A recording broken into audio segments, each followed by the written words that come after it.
Hello, everybody. It is me, Demetra K. I hope you're having a great day. I am sitting here with Donovan, the recovering Democrat Sadiq, also known as the Black Yul Brenner, and he's about to take off out of here pretty soon. But anyway, he'll tell you about all of that.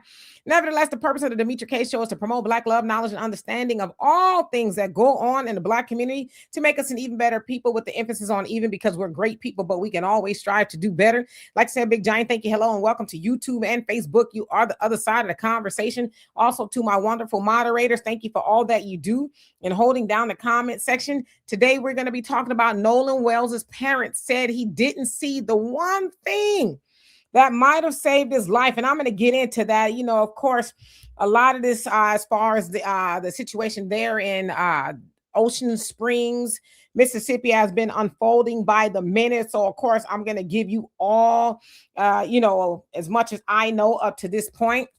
And then we'll hear from Donovan, and then I'll jump into the comment section. But nevertheless, as you guys may or may not know, last weekend, unfortunately, a Black teen by the name of Nolan Xavier Wells was found unalive on Horn Island, which is, I guess, outside of Ocean Springs, Mississippi, which is said to be a predominantly white neighborhood. As you can see there, they said that was probably the last photo that was taken of him. He was hanging out with his buddies. Now, it is said that you need to take a boat to Horn Island. You cannot swim. You cannot walk, right? I think it's like 12 miles or so off of shore. So he went out there with his buddies. As you can see, they got something in their hand. Some people say it's alcohol. I don't know what it is. But nevertheless, he did not return, allegedly, right? With his friends. Said that his friends left the island at about 3 p.m., and one of his other friends, I guess, who was not there, called his mother, said, "Hey, have you seen Nolan?" His mother, Christine. So she said from that point, she began to panic because, she's like, well, where's my child? You know, why wouldn't he leave with the people that he left with? So, and I'm going to just go ahead and say allegedly right off the top, because there's still an investigation going on with this case. So from that point, Christine and her husband, what's his name?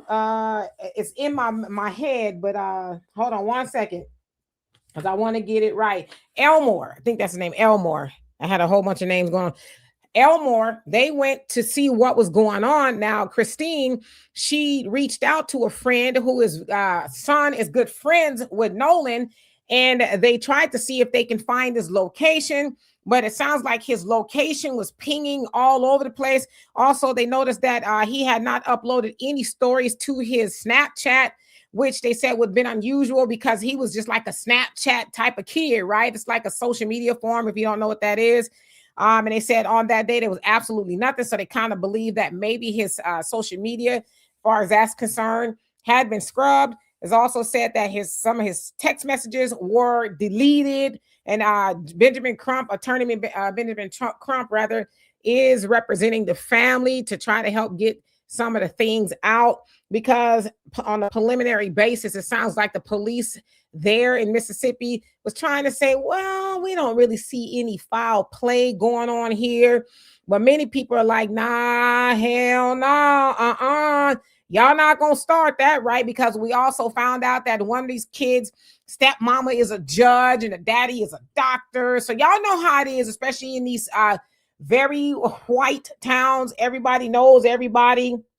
Somebody's daddy is supposedly in law enforcement and things like that. So, of course, they're trying to find a way to just put it to bed, because without really saying the words, we can't say them on here. There's been a lot of activity as far as Black people. It sounds like a lot of Black young people coming up missing and then found in a tree somehow. Y'all do what y'all want to do with that.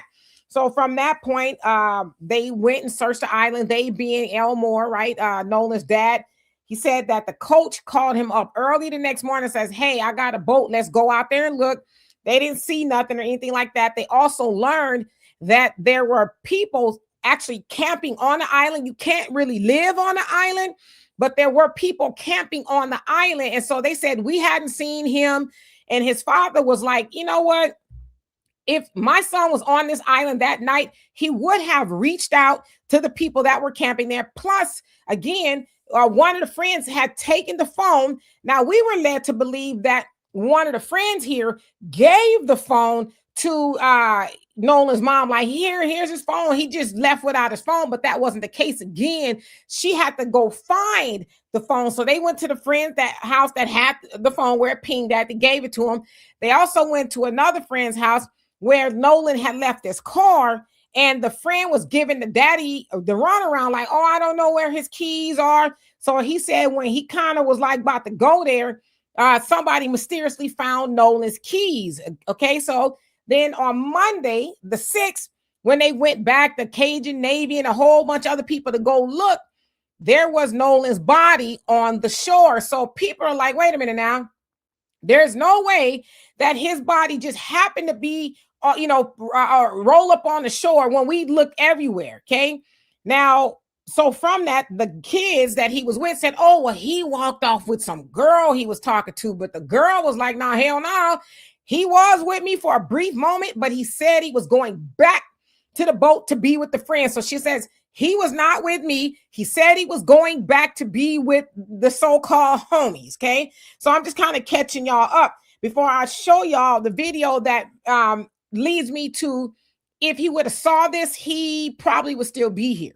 Now, there's a judge by the name of Carlos Moore, who is an ex-judge from Mississippi, and he was just basically saying there's so many things that you could have arrested these kids on, at least so you can get them to kind of like get the story, right? He says, obviously, they're underage drinking. Sounds like there was some narcotics involved. They're all underage. Nolan was 18. They're all, 18 or so.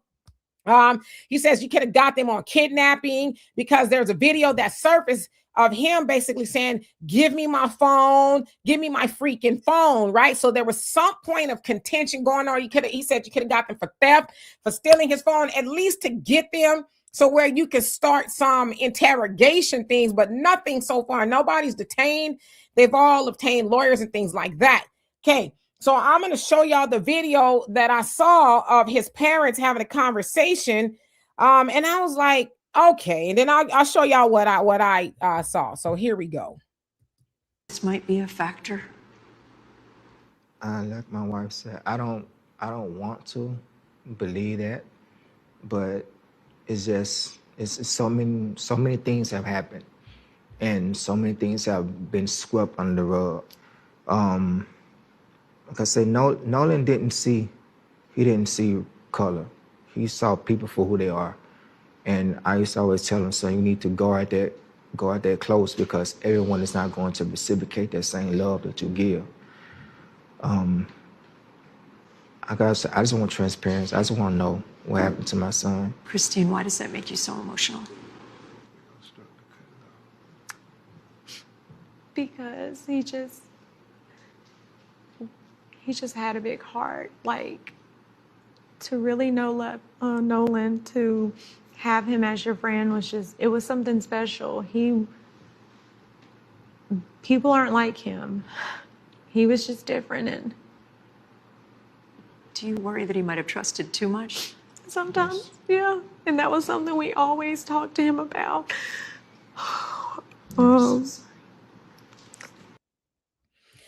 So, and I want to say, my condolences to them. That is very tough. I'd imagine to not only bury a child, but, have to bury a child under such nefarious circumstances. Tyler Perry will be paying for the funeral. Colin Kaepernick will be paying for the second autopsy. They've flown his body to Washington, D.C. because obviously, right, they don't trust what's going on in Mississippi. They want to know exactly what happened to him. Also, sounds like Byron Allen donated $100,000. So there's people really coming together so we can try to figure out what happened to him. But what the one thing that stood out to me is his father said he didn't see color. And when I heard that, I had to listen to it a few times. He didn't see color. Had he had seen color, and that's just to Nolan, I don't want to disparage the dead at all. This is to all of us, okay? Had he seen color, and not just because they're white, right? Because let's keep it a buck. People see color when they see black folks, do they not? Black people this, black people that, oh, black, oh, they was a black, oh, the blacks, right? So people see color when they see us. but we have been conditioned. Now, I don't know if they conditioned him that way, right? Because they said that he was too trusting, but oftentimes we hear that from our community. Oh, I don't see color. Oh, you can't help who you love. That type of stuff, right? Now, most of the time, people, when they say they don't see color, what they're really saying is, oh, I see everybody the same. I want to see everybody in fairness. I don't want to judge people by their race. I want to judge them as an individual. Now, ideally, that is the way you're supposed to see people, but that's just not what it is. Okay. I want to remove prejudice. If I don't see race, there's no racism, right? Oh, you're Johnny or you're Sally. But again, we know that's not the case. And also, when you remove color, you also deny that racism is a thing. And you also do not bring history into the equation, because we know as Black folks, especially Black Americans, and our history with white folks is not a very good one. Okay. We could go somewhere like Mississippi. I just looked, right? We know, especially in the South, there was a lot of, and I can't say the word, okay, putting our people in trees. Let's say that there was a lot of that. They said upwards of 4,000 or so from the 1850s to like the 1960s or so. Of course, we know there was way more than that, but it said that most of those things, if you will, took place in Mississippi, Georgia, and Texas, in that order, right? So if you think about the history of Mississippi, there's a lot of incidents. One, Emmett Till, right? That took place there. You guys know his story, 15-year-old, and was dealt with by the Klan, if you will, due to allegedly whistling to a white woman, Carolyn Bryant, who went on to glory a couple years ago. She said she did it, but then she said she didn't say she did it. Nevertheless, he was dealt with horribly. And again, there's certain things I just can't say on this platform.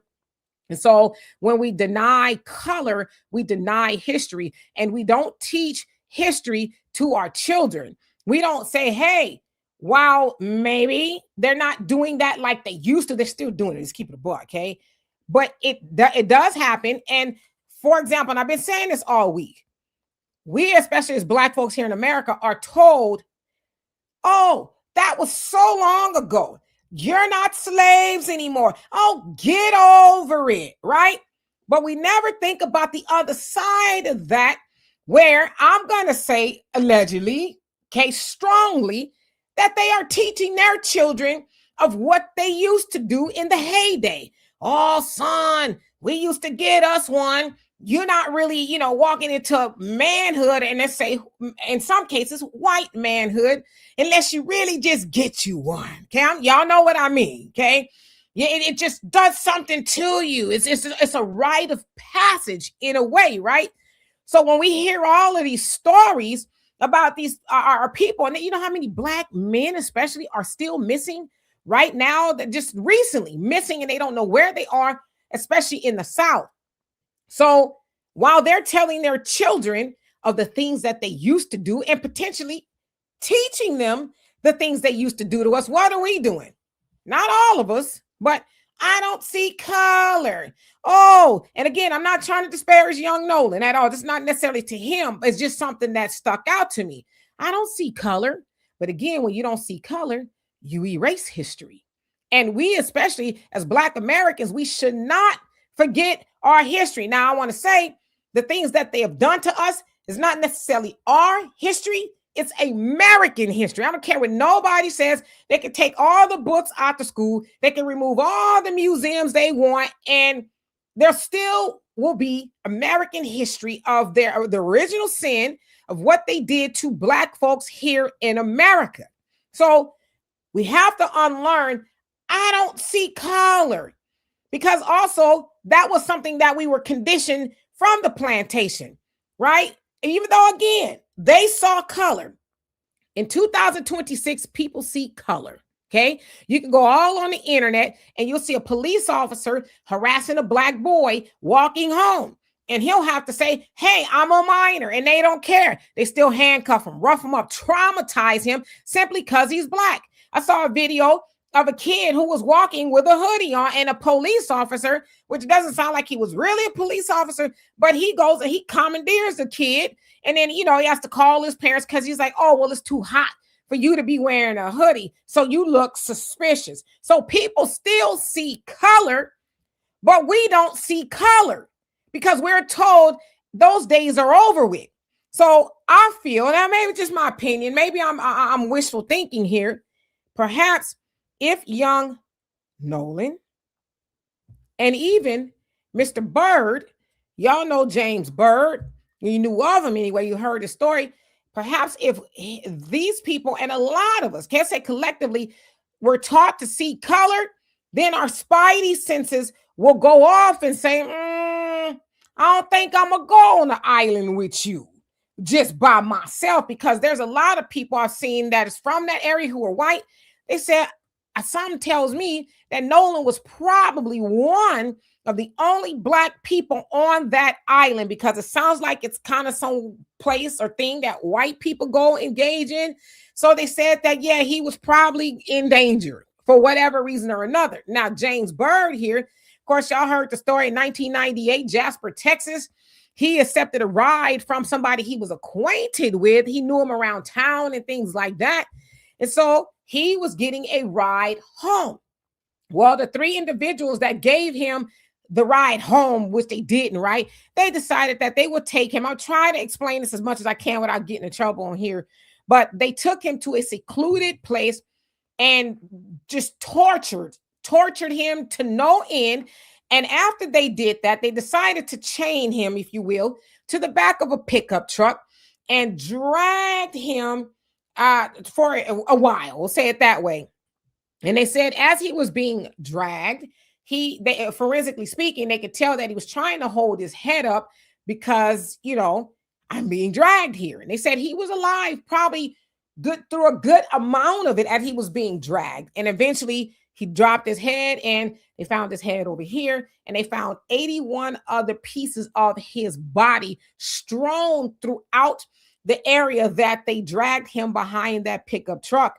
Now they found the culprit because, for one dropped his lighter with his name on it, you big dummy, right? And so it is said that those three particular people were involved in some sort of Klan, white supremacist group or whatever. And so from that point, two of them have gone on to or down to wherever they need to go because they were sentenced to death. And then one of them was sentenced to life. Okay. Now I bring up James Bird because he had no idea. He thought he was amongst people who weren't at least going to harm him. Right. But just imagine you accept a ride home. And not only do they do that to you, but then they said to even his throat before they did all of that to him. So when you say, and I'm not saying he didn't say this, but when you say, I don't see color, you forget history. These things don't come to your mind like a Tamala Horsford. I'll never stop talking about Tamala. Y'all know she was the Black woman that was at the sleepover, the football mom sleepover, right? Y'all saw the picture. She's the only Black woman there. And then the next day they found her at the bottom of a balcony and said she had too much to drink and was doing some other stuff and she fell. When autopsy was like, yeah, no. Well, she did. They ruled it an accident and intoxication, but she was brutalized.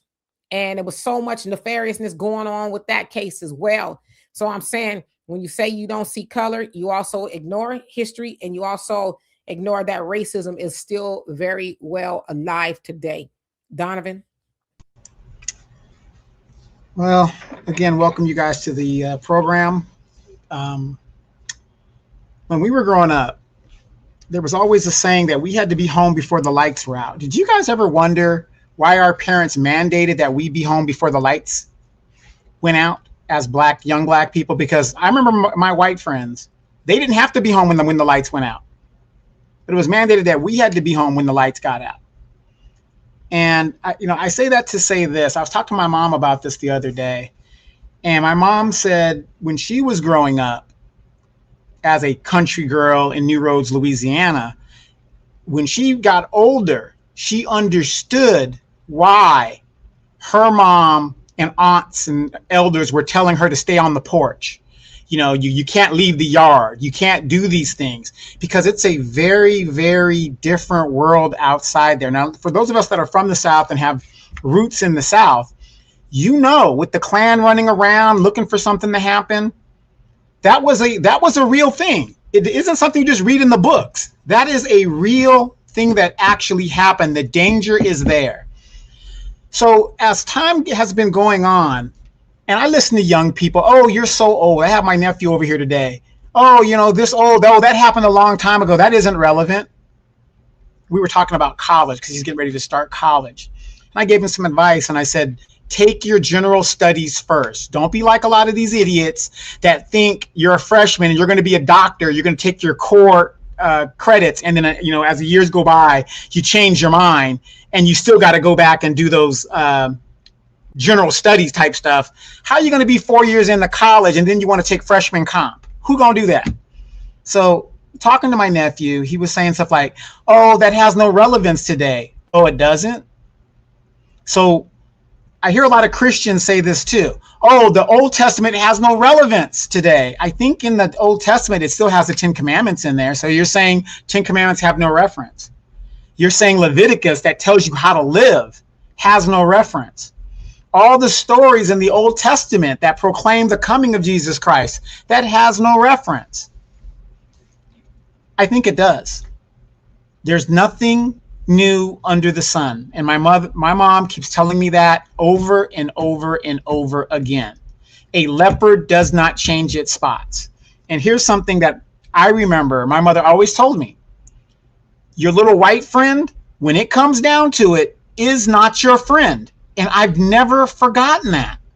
Even today, as people think I'm a Trump supporter and this, that, and this, that, you can call me whatever you want, and I'm not a Trump supporter. But notice, I still know that even though me and some of these white supremacists might agree on certain things when it comes to policy, those still ain't my friends. I'm not a member of the Republican Party. I'm not a member of the Democratic Party. 50-50 white people, right? So I want to read you this. And this is one thing I remember my mother told me a long time ago. And I reference my mom because I lost my father at 5 years old. So it isn't like I come from a single mother home or nothing like that. My mother was my primary parent. When we were kids, it says when we were kids, and when we're kids, it's okay, because you're just kids. But as white kids get older, they understand where they fit in the world and what their worth is in the world. So do we when we get older. Remember that same friend that we were playing in the yard and all this other stuff? When we start becoming teenagers and we start getting our little identities, we start formulating where we are in the world and what our position is in the world. And like Demetra said, it isn't beyond pale that white kids are specifically told who they are in the world and what their positions are. Fundamentally, I do not believe all people are bad. I don't believe that. But I do fundamentally believe white people do tell their children who they are and what their position is in the world. Don't you bring that black woman home here. Don't you bring this over there. You're white. You're white. I had a friend, good neighbor of mine. And, white guy, you might call him a white supremacist, basically on his ideology, but he was proud to be a white man, and he made sure he told his kids their position in the world, even though he was married to a black woman. Doesn't make sense, but the point is, they tell their children their position in the world. And in our community, with all this liberalism and all this feminism, oh, we're all equal. We're this. No, we're not. Nothing has changed under the sun. Fundamentally, everything is still the same. Look at what's going on with this immigration stuff. Everybody wants to blame the black man, even though we have no power to stop TPS and what has been said and what has been ruled. I'm not surprised, and I really wish these super Christian people would wake the hell up and start telling their children the truth about the world we live in, not the world we want to be in, but the world we actually live in. And the world we actually live in is not the kumbaya world we strive to be. We're not there yet. And we're not going to be there for some generations. So let's hear what you guys got to say about this. Again, nothing new under the sun. Yes, indeed. And I just want to clarify that Nolan did have black friends. He had a lot of black friends. I've seen a lot of videos and things like that. So he had, black friends and I guess white friends that particular day. He decided to go out on the boat with them. And his mom said it wasn't the first time that he's gone. He's gone like a time or two before. So he did have black friends. I want to say that. Mr. Norris, how you doing? Hope you're doing well. Says going out with white boys by myself in Mississippi. Oh, hell no. Says I ain't going nowhere with them folks. Parents should know that. They ain't changed. That's old school knowledge. Yeah. And somebody wanted to know, did he know about Emmett Till? I'd imagine he did, right? You would think, especially being in Mississippi. And Brother Samuel, I know that you are in Mississippi, so I know you and have heard a copious amount of stories because you've told me. Let's see. Tia, how you doing? Much love to you as well. Just kind of acknowledging everybody I haven't seen so far so I can catch up. Eddie, how you doing? Says he didn't see color because they raised him to live an illusion of color blind Mississippi. Well, they said that they felt like he was always too trusting and they kind of was trying to tell him as far as the didn't see color. We listen in 2026, especially, we cannot we should, as black folks here in America, we should never be talking about I don't see color because as I just illustrated, they see color. Not just them folks, but everybody else, they judge black folks by color. I just deleted a fool not too long ago behind some comment that he said. See, I quietly delete people. Y'all probably saw him, but that's the energy I'm on. So they see color. Common Man, how you doing? Says only idiots believe that whites in America don't see color. I blame that on the Democrat ideology. They made it up and the fools believed it. Well, I was not raised like that. Okay, I was always raised to see color because I know, and I was raised that they see color when they see me. So, and I raised my daughter that way as well. I was never that you can't help who you love, nonsense. Diesel Purge, how you doing? Says in order to get out of the horror movie is to delineate. Got to. Pandora, how you doing? Says being black in America. Yeah, see, and we got to continue to teach that. They have told us that it's hateful. Oh, it's hateful. Like Texas, they're trying to remove all the slave history, if you will, and then they want to focus on that the slaves were free. And it's like, if you a dumb parent, if you go along with that, you could not teach that at school. I don't care if you teach about slavery at school, but guess what? We're going to teach at home. We're not going to teach all about, slaves being free because we know you should know the history of why our people were free. Is not because they loved us, right? Mark, how you doing? Says maybe in his his next lifetime. Well, I don't. Okay. Scatman says reparation, no income tax on first 400,000 of worldwide income. Okay, I could dig it. Charles, how you doing? Says I've had to attend a lot of work-related outings where I was the only black person there. I usually try to avoid events that revolve around drinking. Yep, go and do the work and then go back and then make sure people know your mama, your daddy, your granny, everybody know, hey, this is where I'm at. I'm with Bob, I'm with Larry, I'm with all these people, okay? Larry, how you doing? Says why black people don't see that they got the upper hand on white people in Mississippi if they just boycott sports to kill Mississippi economy. I agree with you. And that's the conversation that we are having is we have to abstain from their stuff. Okay. They're never going to like us. I don't care if they like us. I really don't.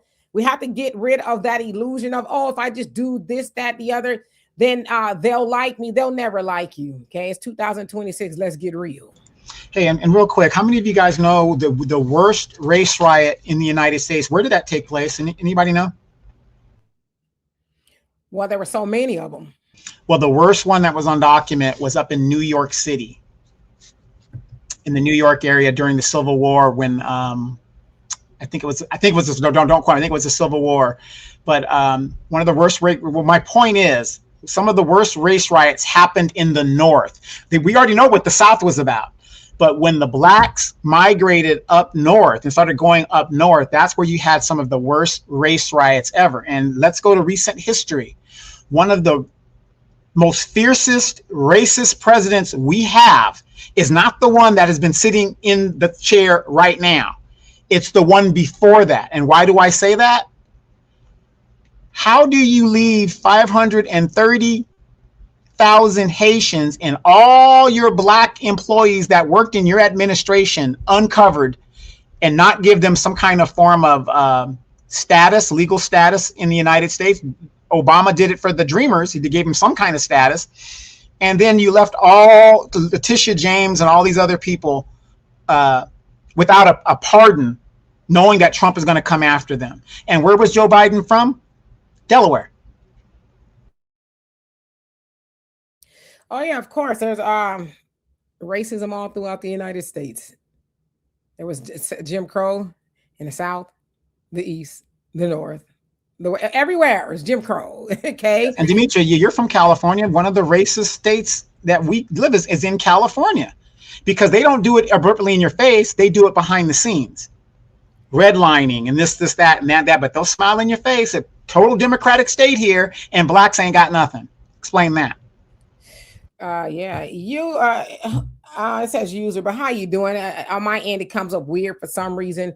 Yes, I mean, California, born and raised. I'm tell you right now, it's probably one of the most racist places, because not only are you dealing with racism from white folks, you're dealing with it from Latinos and Asians now, and anybody else who want to try to be racist against Black folks. So yeah, California is very, very, very racist, very. And I live not too far from where there was the Klan in Fontana. Everybody knows there was Klan in Fontana, you know. Amber, wait, and real quick, that's Klan in Fontana. Where was the white Aryan Nation formed at? Fallbrook. Oh, the white. Okay, I thought you were about the Klan, the white Aryan Nation. Yes. Yeah. Fallbrook. Fallbrook Conference. The Turner Diaries was written in Fallbrook, California, the back gate of Camp Pendleton, California, Marine Corps base. You better believe it. Yeah. Amber, how you doing? Says, if the roles were reversed, I truly feel someone would have already been arrested. These children did something to Nolan, praying for justice and for his family. Well, we're going to say allegedly, because they're investigating. Of course, they weren't really going to try to do that. They had already preliminarily said, it doesn't look like there's any foul play, but come on, man. How y'all saying there's no foul play, a day or so afterwards? Y'all ain't trying to do no turning over no stones or anything like that. So there's a lot of people that were there and things like that. It's like, well, I saw this and I heard that. And so it's like, why y'all got to have these people come out, y'all, and go, So like the judge said, there's a lot of things they could have done, at least to try to get the ball rolling. But, if you in like Flynn, then what can you do, right? Sagister, how you doing? Says, I have a question. You say FBA versus people who are considered Black society-wise, but from other countries. Is that where we don't see color comes in? Is it a cultural thing based off of where you live? So I guess what you're trying to ask is between FBA and other Black folks. Well, I see Black, right? We are Black. I think you talk about cultures. So FBA, Black Americans, right? That's a different culture that is based in America versus somebody who is Black that may be Caribbean or, from the continent. So that makes sense. So when we talk about color, we're talking about race, right? So if we're all Black, aren't we kind of the same race? Does that make sense? I don't want to confuse you. Arian, I'm gonna jack your name up, and I do apologize. So forgive me, because see y'all maybe can help me pronounce that. How you doing? It says, I'm so glad you and Donovan are discussing this topic. It says it brings awareness and may save lives. That you change your name. That's what that is. Well, how you doing? Okay, skipping on down so I can catch up. Rhonda, how you doing? It says Sundown Towns, America. Is a sundown town, right? Candy, what's going on with you? Says we have to be home before dark when the street lights came on. You better be in the house. Yes, indeed, Bill. Thank you so much for the donation. Love it. Appreciate you for that, as always. The separation is a must. Delineation is never going away, and it's killing me. He says we have to lose our FBA or Black from them folks. I never trust nobody. Yeah, and we should not, because I've heard these things as these are casualties of war or things like that. And we should not be having our children, anybody, have to suffer due to our ignorance. And I don't mean that to be demeaning, but to our ignorance and our refusal to see what it is here in America, right? There is no kumbaya. There is no getting along. It'd be nice. It's just not the way it is.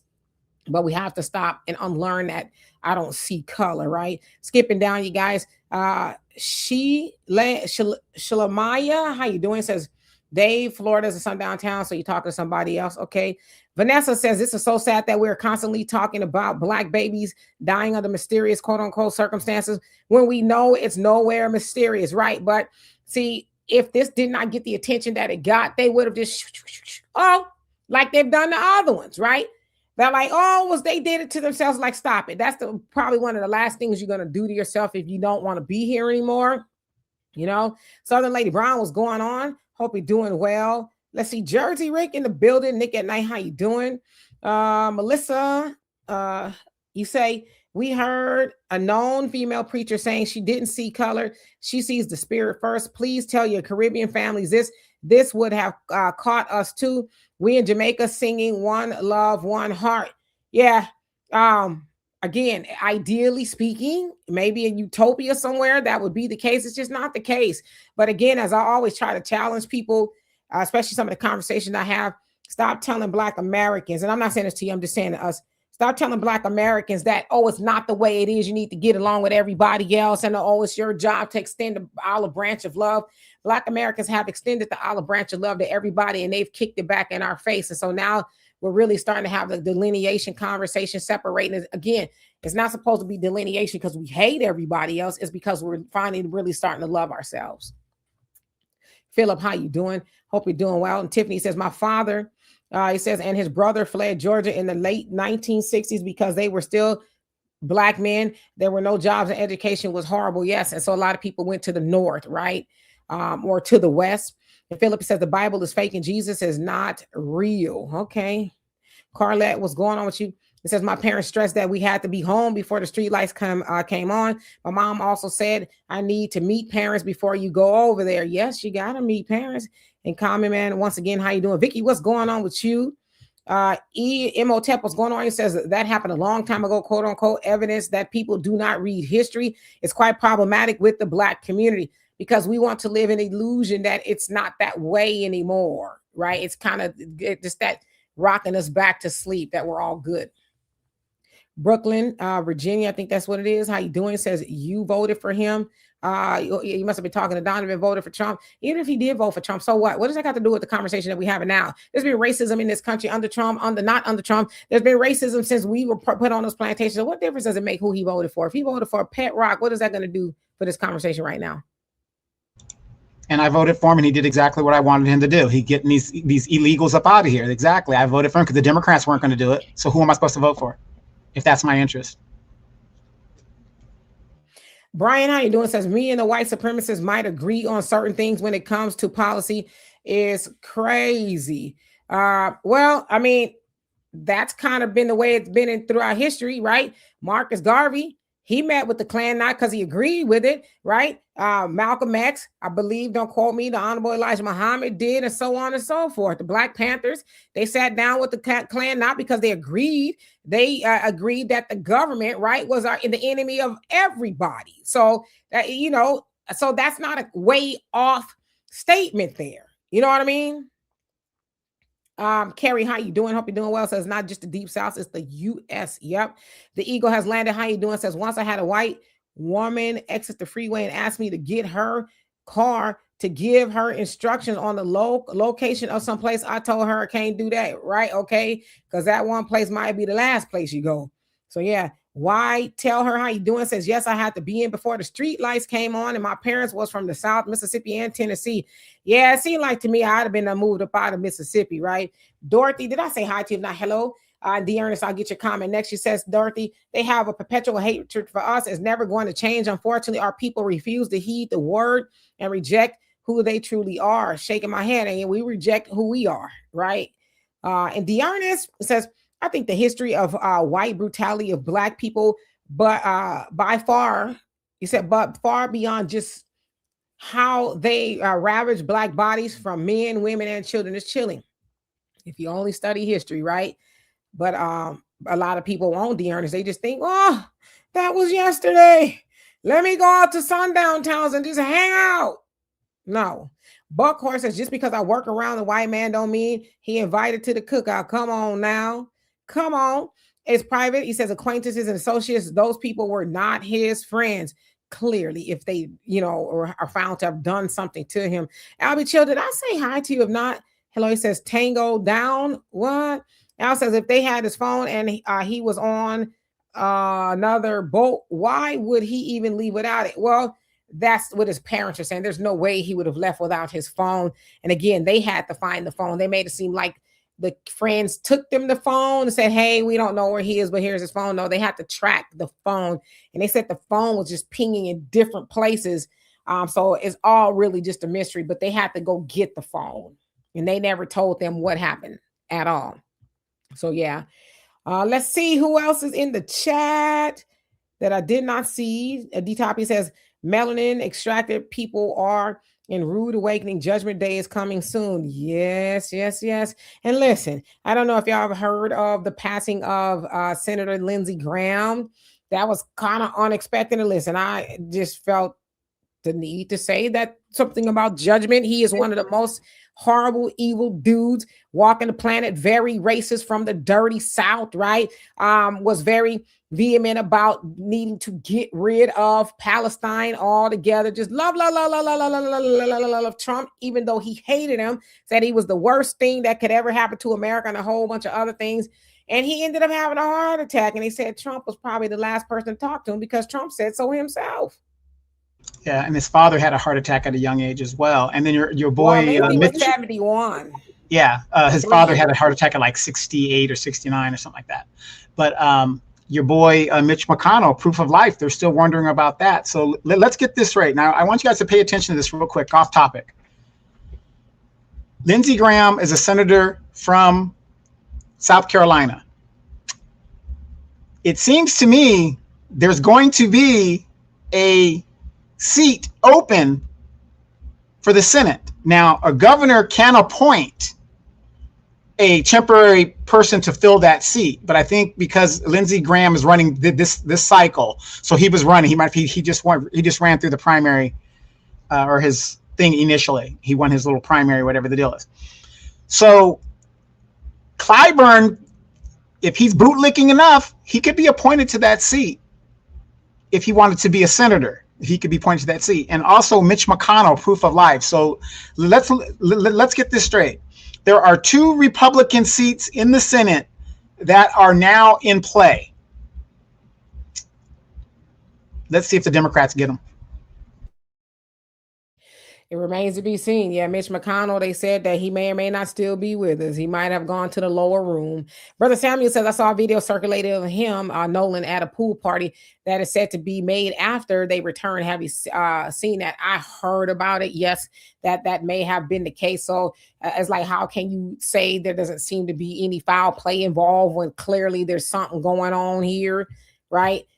So they're, again, waiting for the results of the autopsy to see exactly what happened to him, because, Mississippi, they were going to do an autopsy and say, we don't see nothing, right? Knows what's going on. It says lumping by color is not right. No, I agree. It is not right, but it's just American as apple pie to lump people by color. That's just, we didn't come up with the rules here in America. Black folks here in America, we didn't come up with the rules. That's what it is. You see people by color, okay? Race, right? If you want to just really be technical.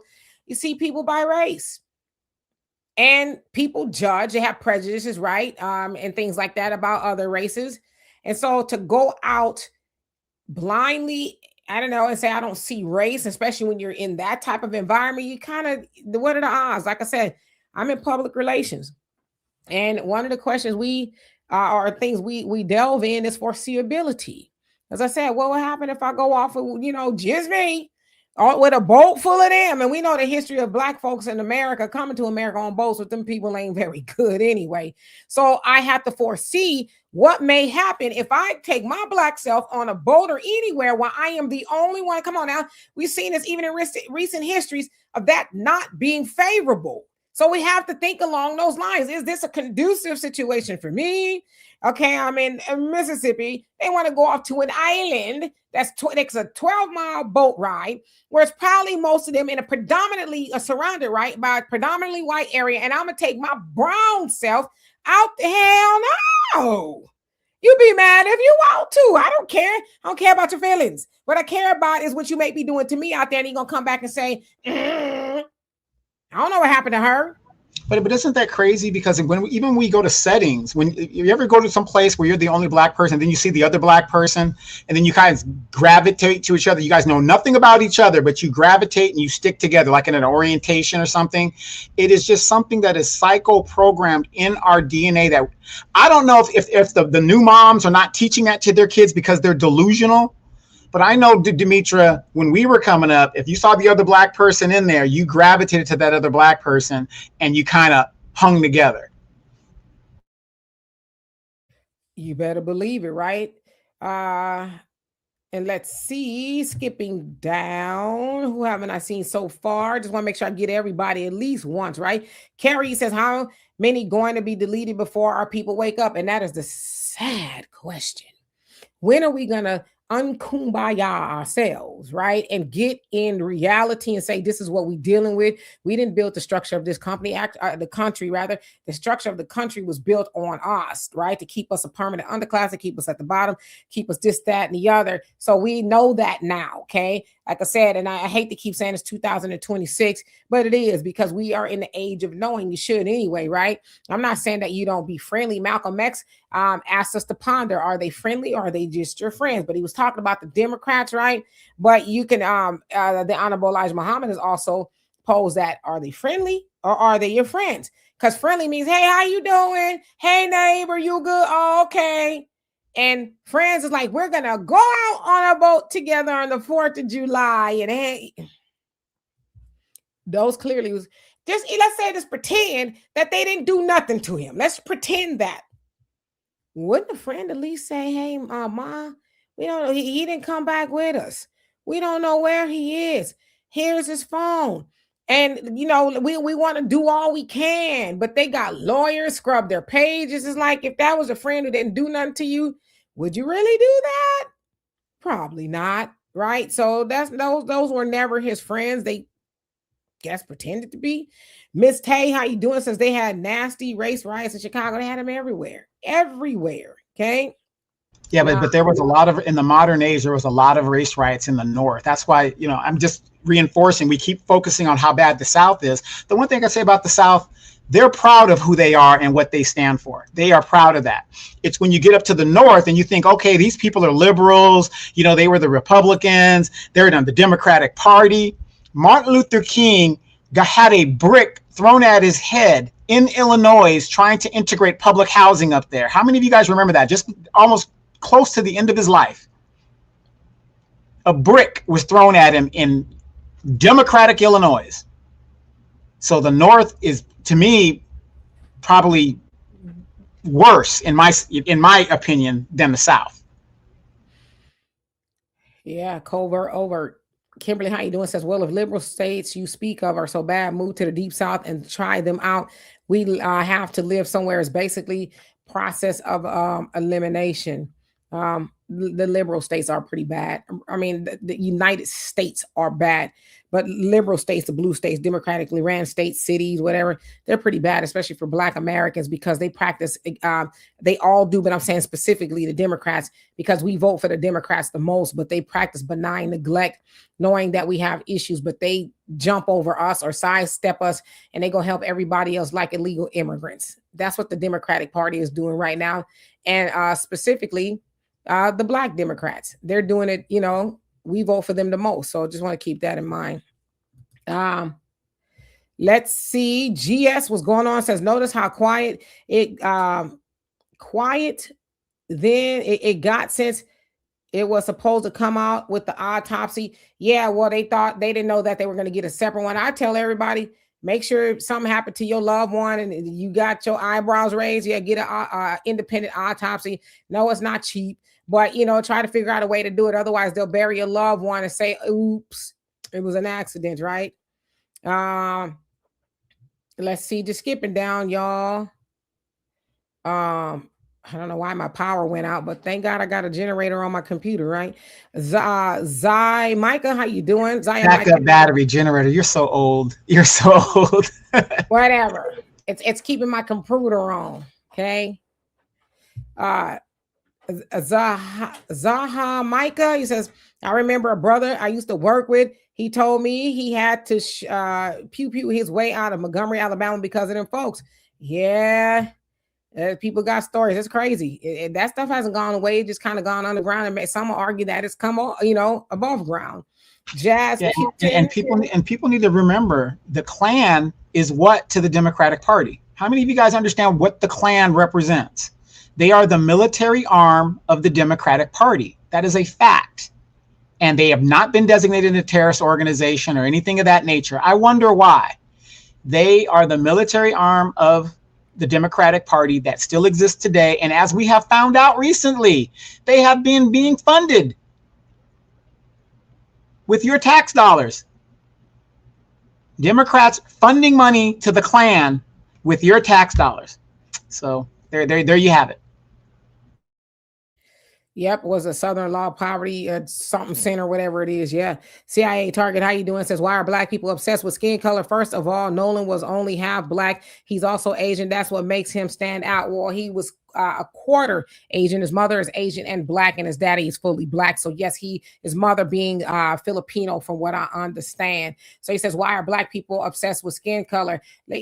Stop playing with me, because I really feel like blocking people today, but I'm really not gonna do that. Black people obsessed with color. You think it's black? Every time a white person open their mouth, they especially about let somebody do a certain crime without knowing who it is. Oh, it's the usual suspect. Oh, the blacks or whatever it is, right? And ignoring the stuff that white folks do, right? But when it's white people, oh, well, why is it all white people? So stop playing with me, for real. And see, you're in the United States of America. In this country, we go by the 5 colors: red, black, white, yellow, and brown. Those are the 5 colors in this country. I don't know where you're from, or where, these immigrants that come here that don't understand the history of the United States. If you're an immigrant here and you come from a country where everybody that's in control and robbing you blind looks like you've got to understand how America operates. And see, that's what gets you about a lot of these immigrants. Not all of them, but a lot of them. They don't want to understand how racism works here in the United States. In the United States, you have 1 drop of black blood, you are considered black. That is how it is, period. Understand how this country operates. If you got 1 trace of black blood, you are considered black in this country. That's it. Right. And then, God forbid if they did something to them, I'm quite sure they didn't say, well, you got a drop of Asian and you were going to, come on, get back on the boat. Let's go. Yeah, it's utopia, African native utopia. I mean, it just is. That's not the world we live in, though. Jay Shaw, how you doing? Black first. Just skipping down. Paul, what's going on? Says, absolutely, I agree. Patty Brown in town, what's going on? Hope you're having a great day. Brother Sammy says, Malcolm said a person without knowledge of his history is doomed to repeat it. Yep. And here we are. Okay. Because again, we want to suppress things. I just want to move on. I want to just pretend that, everything's good. Since Barack Obama was nominated as the first black president, racism is a thing of the past. How can we be racist? With the people who saying that the white supremacists know damn well they didn't vote for no Barack Obama. In fact, many argue that racism got worse with the election of the first black president. But again, going back to the original point, a lot of them say, oh, racism is over. We gave y'all a black president. It's like, if you don't, right? So yeah, we cannot ever think that. Facts, not feelings. How you doing? He says, peace and love, family. Those who don't see color are trying to integrate into whiteness free of charge. Whiteness, it says whites rather, will not give you their privilege free of charge. It will cost you either your dignity or your life. You better tell them. Tia to you, says Pete Rock for president. I'm with Pet Rock. I said Pete Rock. And CL Smooth for vice president. Pet Rock. Yeah. If you voted for Pet Rock, that's your business, right? You only get 1 vote. I understand why people be so worried about how other people voted. Like, what you gonna do? He voted for Trump. What are you gonna do about it? Nothing. Okay. If you have that kind of power, let's use it to help our people. Jimbo Slice, what's going on? Says, get the F out. The only way forward is together. We need each other. I didn't say that we didn't need each other, right? I think Black Americans realize that more than anything. But I think a lot of us have just woken up to, well, y'all don't, the together, right? The other equation of the together, whatever it is, you don't want that. Whether it's the brown, whether it's our brothers and sisters, I call them our brothers and sisters, right? From the continent, the Caribbean, or wherever else, right? They don't want that. So what are we supposed to do? We can't make the other equation want that. Help me out. Aboriginal Copper, what's going on? Says, unfortunately, for Blacks that claim they don't see color, unfortunately, they're always reminded that it exists. And when they're reminded, it's like, ooh.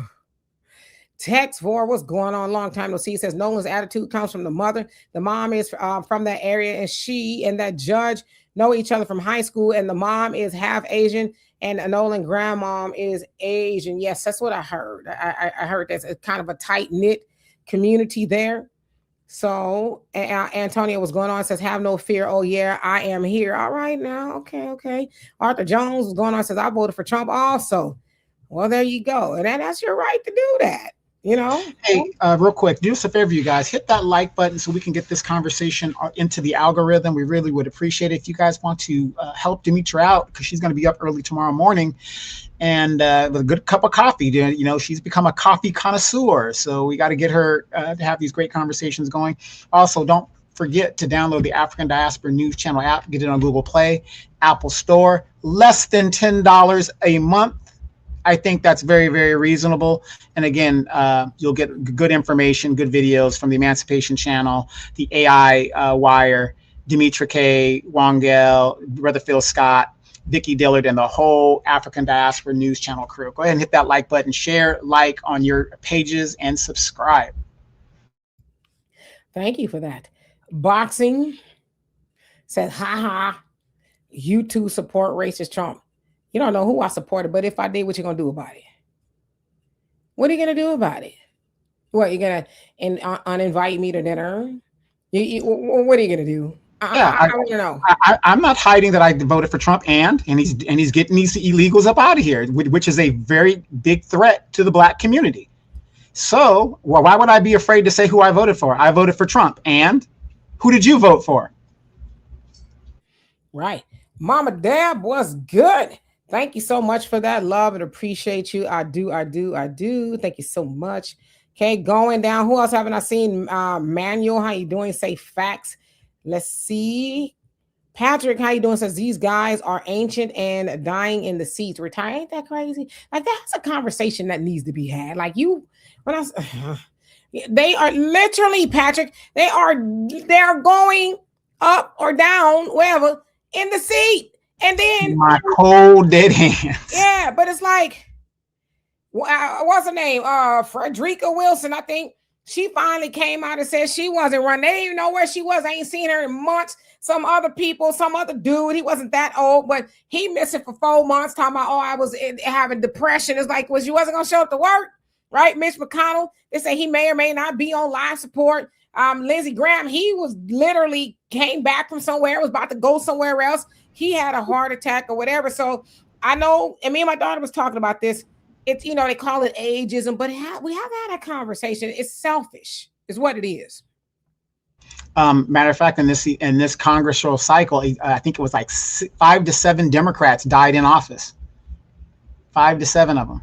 You had Sheila Jackson Lee, Sylvester Turner, and God knows how many other people. Right now, with just one seat, they just boop. Now there's a younger cat in there, Christian Menifee. He's out romping and stomping for illegal immigration as we speak. But yeah, he's a younger guy. I think he might be 40. So, who knows? Yeah, the lower room. Let's see. Yes, Common Man says, I need to see the autopsy. Oh, for sure. Yeah, we need to see exactly what's going on. JJ says, Bojangle Clyburn. Come on now. James Clyburn, no matter how well he tap dances, won't make it. And he like 85 or something like that. He running again. Mr. South Carolina, he says, even white cadets who attend the Citadel had to be indoors in areas of Charleston, South Carolina during the 60s and 70s. Okay. And Zachariah, thank you so much for the super sticker. Love it. Appreciate you for that. See, and I just want to add something about, who we vote for, and if you voted for Trump or if you didn't. It doesn't matter if you voted for Trump or you didn't. Here's one thing I do know, and Demetra, you might disagree with me. One thing I do know, if Kamala had got back into office, we wouldn't be having these conversations about race. We would have this conversation about race, but the borders would be busted wide open. They would be busted wide open. As you see these Haitians and people have to be deported. Do you guys want more competition for your children, or would you like less? When you go to a job interview, do you want to compete against 1,000 people, or do you want to compete against 10? That's the question you got to ask yourself. And if Kamala had got back in office, your neighborhoods, like my neighborhood right now, is being overran with immigrants that are coming here that do not want to assimilate. And I post violence that is happening in my neighborhood every week. And that's what would have happened if Kamala had got into office. And guess where they're sending these immigrants? They're not sending them to the white neighborhoods. When they send up to Martha's Vineyards, a Democratic stronghold where the Democratic rich live, those immigrants didn't last a week up there before they shipped them out. They're sending them into the black neighborhoods. And when they send them into the black neighborhoods, what happens? We get pushed out by gentrification. Yeah. Scoop, thank you so much for that. Love and appreciate you. Says they don't see race, but they see it enough to know who to oppress. Prove me wrong. You have 100% right. Again, we have to unlearn. We don't see race or we don't see color, right? Rohan was going on, says Graham, the war hawk responsible for a lot of death. Hope he's down there begging to get into hell. You crazy. But yeah, he definitely was a war hawk. Definitely so. And he was unapologetic about destroying Palestine. Very unapologetic. I mean, he just evil. But you know what? When because I just happened to be up at night and that I just saw it coming across my timeline. Yeah, I saw it coming across the timeline. I think he was coming from Ukraine or someplace. Yeah, he was coming from someplace. Yeah, and then I thought, you know what? I hate to say this, you're gonna start to see more of that because you cannot be evil and think you're gonna make it. It doesn't work that way. And as has always been said, and I like to say, you cannot out legislate the will of God. That's why I said if people knew that you would get what you put out back, you would move accordingly. You would be more of a decent person. Like I said, my motto is I wake up, I don't want to do nobody no harm intentionally. If I do it, it's definitely unintentional. And I want to make sure that I make it right or apologize, whatever it is. But there's a lot of people, whether you in politics or you, whoever, wake up and intentionally harm people. And then they never think that I'm going to get that back. And see, usually when you get it back, you wonder, wow, what did I do? Oh, you just sit and think for a minute. I'm sure you can think of some, right? But when I heard that he had passed away, I was like, well, that jives, because it doesn't sound like he was unhealthy. He was just at Disneyland with a bubble wand, right? Like a fairy. You do what you want to do with that. He literally had a wand at Disneyland running around. Like, what is a grown man doing with a fairy wand? Anyway, real quick, Angela Destiny says this. I disagree. Trump is tearing this country apart with blatant anti-Black racism. Housing crisis, food crisis, homelessness. Harris would not have condoned this. Well, Angela, I respect your saying there, but wasn't there racism before Trump even took office in the country? Anti-Black racism? I think there was. And as far as housing crisis, wasn't there a housing crisis before Donald Trump took office? There's over 1 million veterans sitting on the streets right now, Black, white, Asian, Latino, you name it.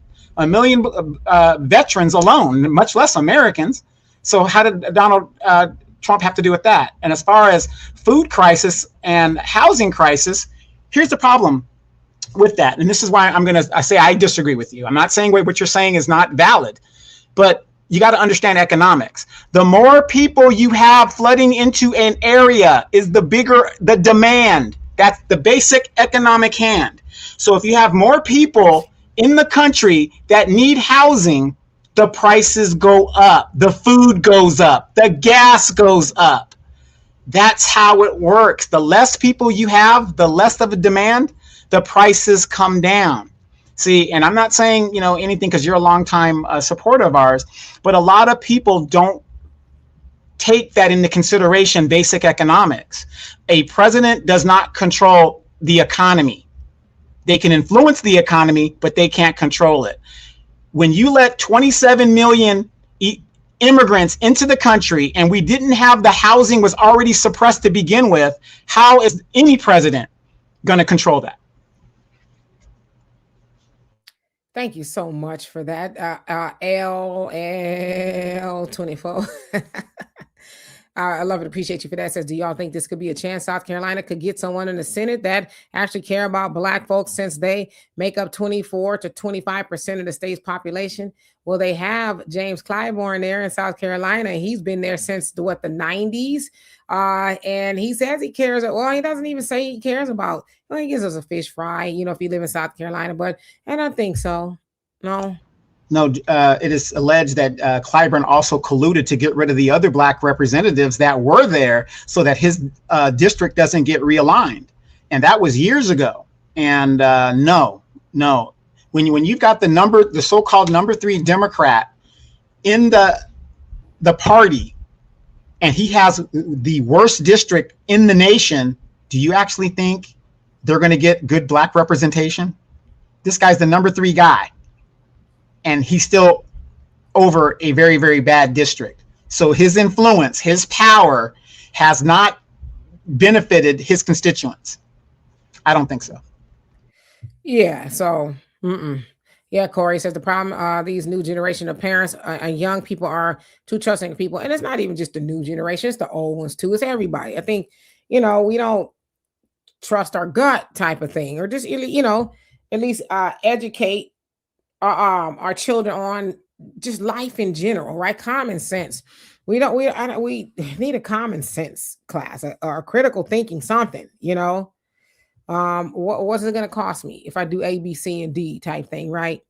Brother Don, he says, come out from among them and be ye separate. Absolutely.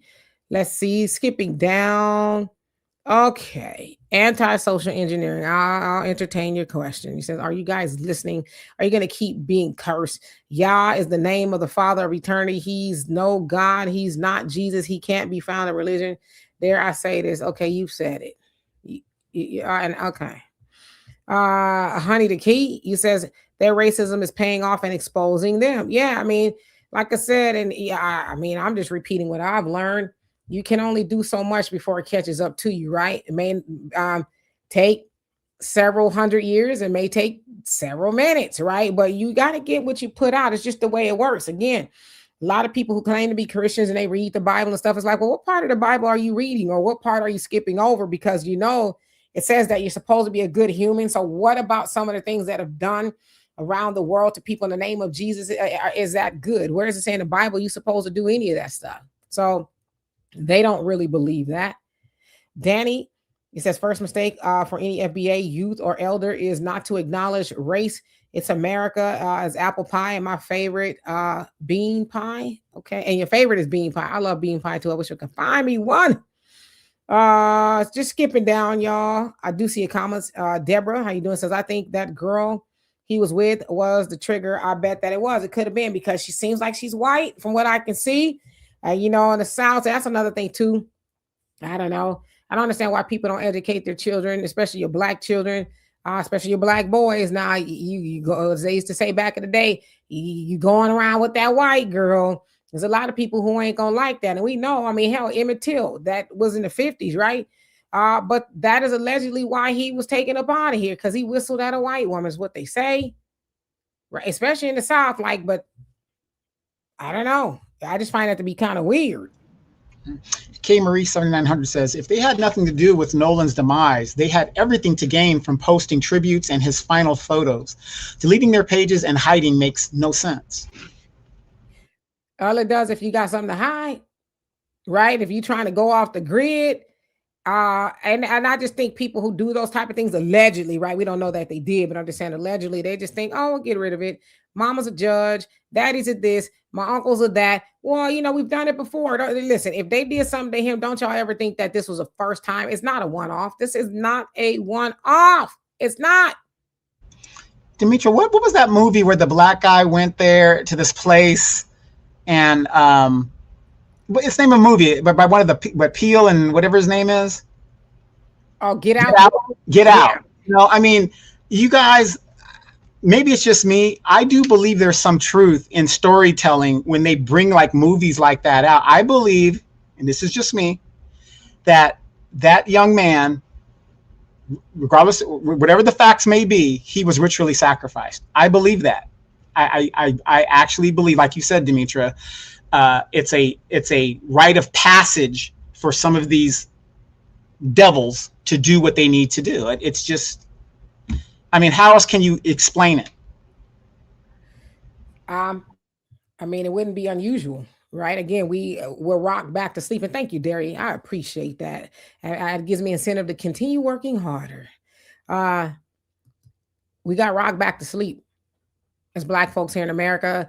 Civil rights, integration, right? Segregation is over. We've made it. So we got rocked back to sleep and thinking that, okay, racism is over.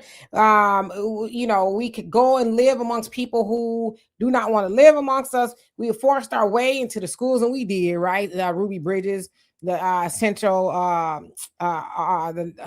always get it wrong, but y'all know in Arkansas, there, the 9 students who went to the high school, whatever, Little Rock 9. We thought that we made it and things were better now, but it wasn't better. We know white flight took place. We know a whole bunch of other things took place. We knew that our marriage rate went down. At one point in time, Black folks here in America were married more than any other people. Of course, we got disjointed from our man and our woman. Our money left our neighborhood because that's what civil rights was about. It wasn't about integrating rather Black and white together. It was about integrating the Black dollars into the white economy. Is just a fact. Again, we were rocked back to sleep, and we are now waking back up. And don't you ever forget to, every time we wake back up, they drop something off in our community, whether it's crack, mass incarceration, you name it. They try to destabilize us from waking back up. And I say this all the time. I don't care what nobody says. Kamala would have been the NyQuil for the Negroes. Okay. She would have rocked Black people back into a coma because we would have thought, oh, we got the joy and vibes. Everything is good. We got a Black president. I'm not going to argue about that with y'all. Okay. But I'm just telling you what the idea was. We got another Black president, and Kamala, she loves us so much. But see, Kamala would have just been a different party in the White House. Like I said, I read her book, and I'm going to tell you, and a lot of stuff that I extrapolated, if you will, from the book came out in the DNC autopsy. Okay. That for once she was sabotaged, but she wasn't going to be any different than Trump, because the same people that got a key in Trump's back would have put a key in her back. And she said that I will always support Israel's right to defend themselves. So you wouldn't have got a different person. Kamala has already told Black folks, no, I'm not going to do nothing specifically for you because you're Black. She's already told you that. So for people to think that, and it's like, I'm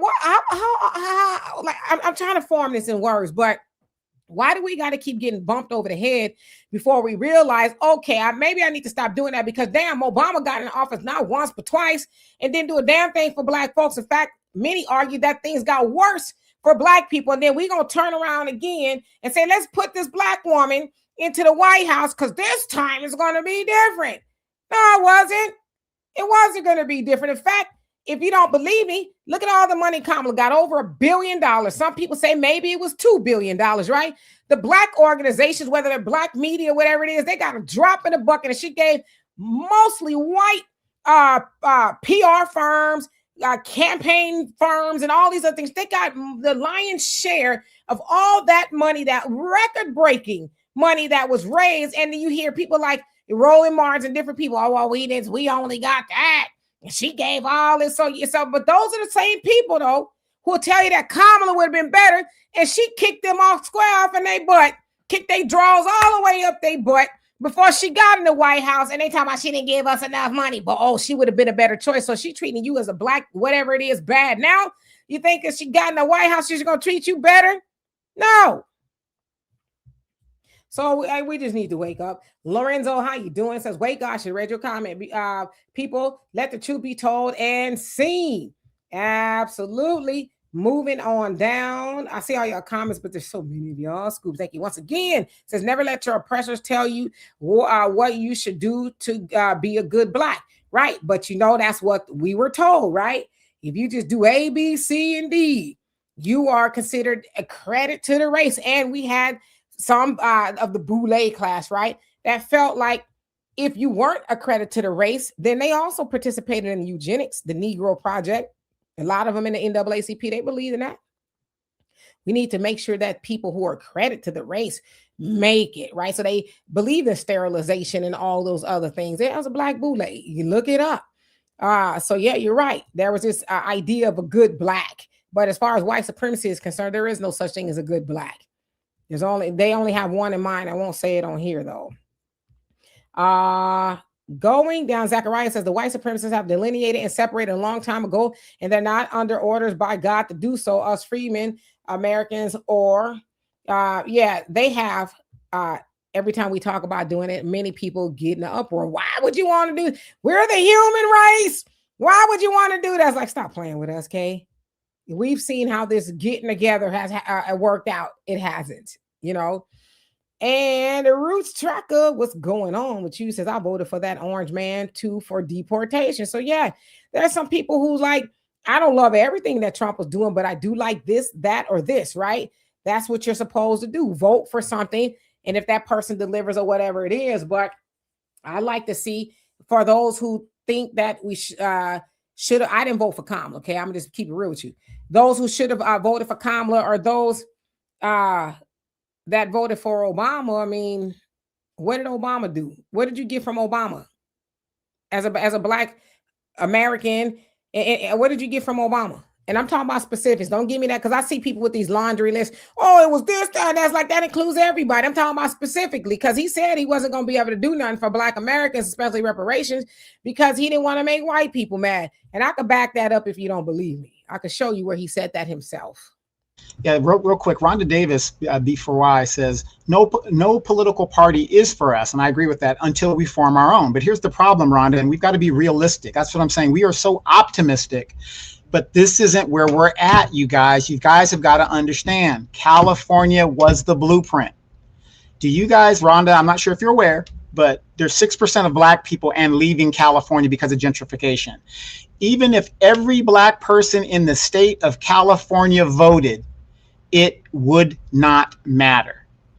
And then now that you've let 27 illegal immigrants into the country, or immigrants, because some of them got status, into the country, black people, FBAs, could not have enough sex and have enough babies to make a difference. Our political voice has been wiped out.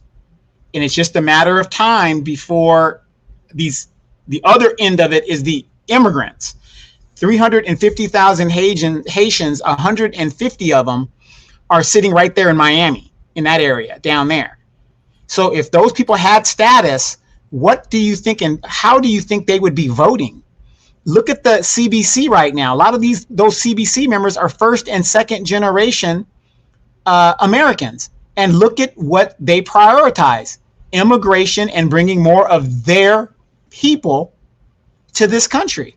So as an FBA, I agree with you. We should have our own political party, but it's not going to happen because we don't have the numbers. That's the reality of the situation. We just do not have the numbers.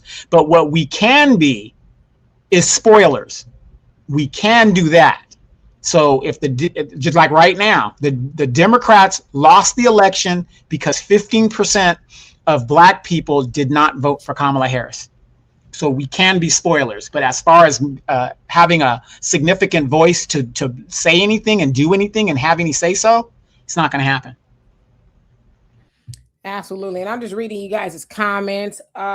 Skip down. Sherry, how you doing? Says these racists are much more vocal now. He's giving them courage. I don't know if Trump is giving them courage. I honestly think if you racist, you're going to be, I mean, is he making things a little easier? Like they can get away with it type stuff? Yeah, maybe, sure. But I don't think Trump made anybody racist who wasn't already that. Because if you're not already racist, nobody's going to make you that, right? Now, emboldened, yeah, maybe there's an argument there that he's emboldened them to do that. But Trump, see, this is the problem with, I think, us as humans, we don't listen. Trump already said a long time ago what he would do, and he would win. He said, again, Trump was a lifelong Democrat, okay? He said, I'll run as a Republican and I will win, because he understood the nature of America, right? The underbelly back then, right? The underbelly very racist, and they were looking for somebody to tell them it's okay, right? Hence the "Make America Great Again," which is not an original slogan to Trump, but he come with the "Make America Great Again," and they get delusions of grandeur. Yes, that was back when white people could just be out in the open and say what they want and do what they want. Hey, in word, and keep it pushing and beat up people as they would do that time, right? So he knew what he had to do. And they fell for it. I say they fell for it. They suck us too. Because while some people voted for Trump for one thing, most of those people who voted for him did vote out of racism. And a lot of them people you see, well, I didn't think he'd do that to me. Well, my food stamps are being cut. My Medicare. And they thought that Trump saw them the same. You're white. Well, he's white underneath, right? The orange. I'm white, and together we're going to just go off and he's going to kick you in the tailbone too. Like I said, if you ain't got the commas he got up in his bank account and the homies got up in their bank account, you ain't like Trump, right? So those people were just like, okay, finally, I can say this out loud. I can do this out loud, and don't get it messed up, okay? You still catch a bad one. You say the N-word out in the public square to somebody, the right person, you'll catch a bad one. I promise you that. So they ain't all the way crazy. And you got to remember too, social media there wasn't social media before. So you would kind of hear about those things or whatever. But now the people on social media, they got fake profiles. They mama's basement typing all this foolishness that they'll never say. Hell, they are your doctors, they your lawyers, they the judges, they the teachers. They regular people with these undercover profiles letting it rip online. So they ain't really that bold with it. Trust me. Jamila, he says, yes, the price skyrocketed with Biden and Big we'll say Big, how you doing? Says Trump being in office just allows them to show their true colors publicly. It's always been there though. Yep, I should have read your comment. Yeah, nothing has. That's just who they are. I know, like I said, it's hard to believe, but you bring in social media, oh yes, especially X. I don't go on X, Twitter much because them people are straight up crazy. Right now, I laugh at it because of some of the stuff they say, but that makes them feel good to let their inner hate come out on Twitter. But again, like I said, they're not going to be at the grocery store saying that stuff because they know better. Trust me, they do. Computer Blue says, it's head in the sand. Democrats prefer hidden white supremacists so they can stay asleep. Yeah, and they know we'll buy it, but thanks to us, right? All of us, we're waking up. Scoop, once again, thank you so much for the donation. Says Moreno Valley is full of migrants. I used to not, it used to rather not look like that. A Mexican restaurant on every corner who's approving those business loans. Yeah, well, you know who it is. They got a lot of Latinos on the city council, planning committee, and all of that. Yeah. Whenever I go visit Donovan, I'm like, let's go out to eat. He says, oh, whatever it is, I don't want to eat no Mexican restaurant. There's Mexican restaurants everywhere. He won't do it. And I'm like, well, what's good? But he won't do it. So yeah, it's everywhere. And then if you look at, especially in Los Angeles, where it's vendors everywhere, there are vendors. And see, they think that Black folks, it's just Black folks, especially in Los Angeles, have a problem with the vendors. It's not just Black folks. It's the actual businesses that they allow some of these vendors to set up in front of. Imagine I got the overhead, the brick and mortar, right? I got the licenses. I got to do all this, that, and the other. And then you let a vendor, illegal immigrant set up in front of my business and you can't say nothing to them or you get in trouble. How's that fair to the people that's paying all these taxes and all these things that they're allowed to set up? You can't say nothing to them. But then when somebody gets sick or something, it's like, who do you sue? Can I sue the city because y'all said it was okay? So it's a lot. Like I said, California, boy, I tell you what, y'all better to get together. If y'all want Demetria K to come back, y'all better get it together. Well, we can't because we got all this Black woman leadership that does for the illegals. You got Maxine Waters jumping in the alleys, following ICE. I mean, we got all this nonsense going on here. Maxine Waters, Maxine. 87 years old and gonna run for office again because she ain't tired yet. And I'm not speaking nothing bad on Maxine, but is she gonna go up to glory or down below or where in office too? I mean, it comes to a point. That's why I said we gotta have some term limits, something. Like you can't just be like you're literally dying in the seat, and that's just it's crazy. Well, explain to me this. Does this even sound in how does somebody who was born in and became a young adult in the 50s and the 60s become president today? Your foundation of who you are was formulated in the segregated America, and you're president of the United States in the modern age. How does that even work? Because your mindset is still the way you were fundamentally raised. It's crazy. And America is one of the only countries that is doing what we're doing, having these geriatric presidencies. People having some geriatric pregnancies too. Facts I feel it says more black women are deleted by their white boyfriend or hookup than black men being deleted by his white girlfriend or hookup. Why? Because black women are having way more relations with white men on the low than we think. I mean, they might be. I don't know. They might be. Facts, not feelings. They might be. I don't know. But we sure are hearing a lot about it, aren't we? Okay. Ali says, do you remember? Wondering what happened to Maxine. Well, got to remember, Maxine won her last election. 72% of Hispanics voted for her. She does not represent black representation because of the gentrification that happened in part of her district. Black people cannot afford to live there. And Maxine Waters was okay with that. And so now she does the bidding of the 72% of the Latinos that voted for her. Yeah, that's why I'm gonna find it for y'all in just a second. Molly Cakes, what's going on? Says Kamala's not FBA. She looks black, but very much Indian woman. I know. That's why I said y'all know I don't have a wearing thought to even get into that. But yeah. Yes, Common Man. She told us in our face, and people still think that Kamala was gonna be better. I'm confused. I don't know. Like I said, we don't want to learn from what Obama did to us, huh? We think somehow it's going to be different.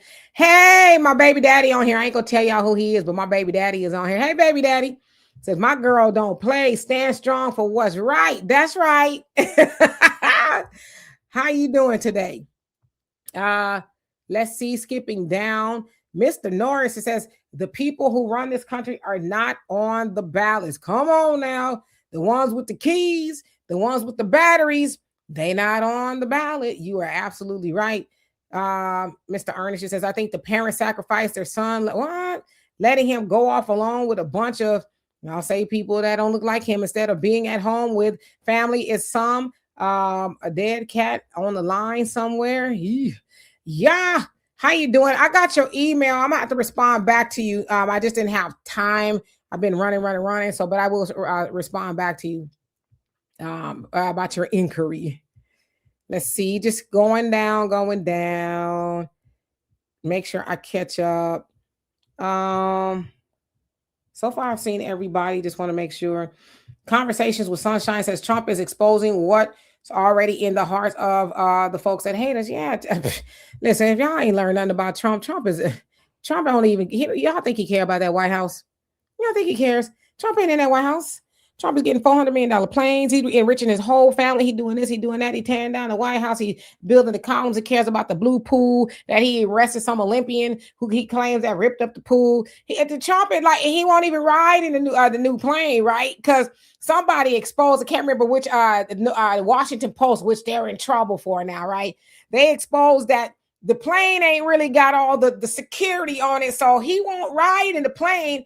So it's like, so if it's the Air Force One, the new one, why not get it all built up unless you're planning on taking it with you? And that's probably the case. But see, look, what I don't understand is this. Everybody can point out what Trump is doing wrong and what he should be doing and everything like that.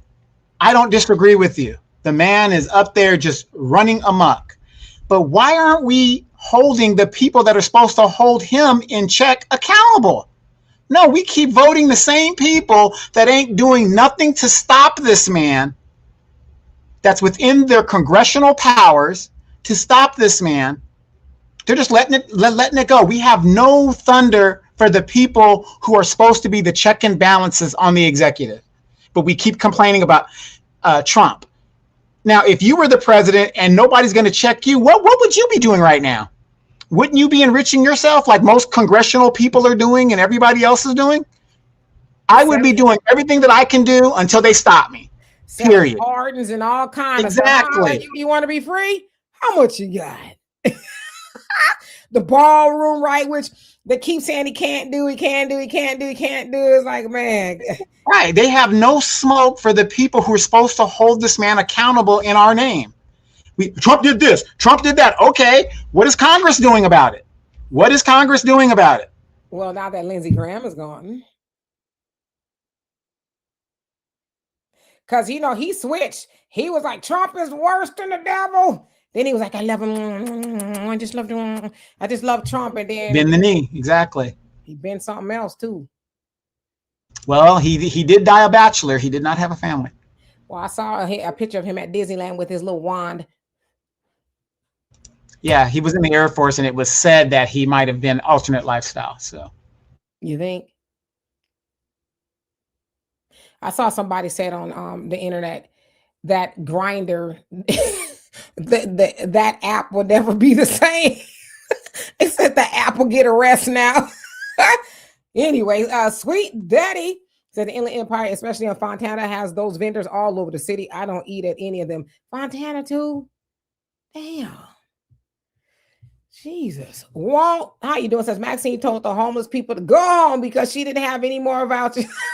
She didn't have any more vouchers. She did. She said, go home and we'll get back to you. They was like, we homeless? but that brings up another point.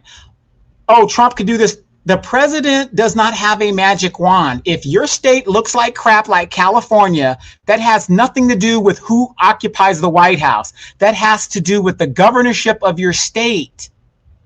People do not understand how our government works. It's incredible to me that people could be here for 60, 70 years and still think that the president operates like a king, but you hold the governor, and I can only speak for my state, 16 years of Democratic rule, and look at the state of California, and you want Kamala Harris to be president? Or you thinking about Gavin Newsom being president?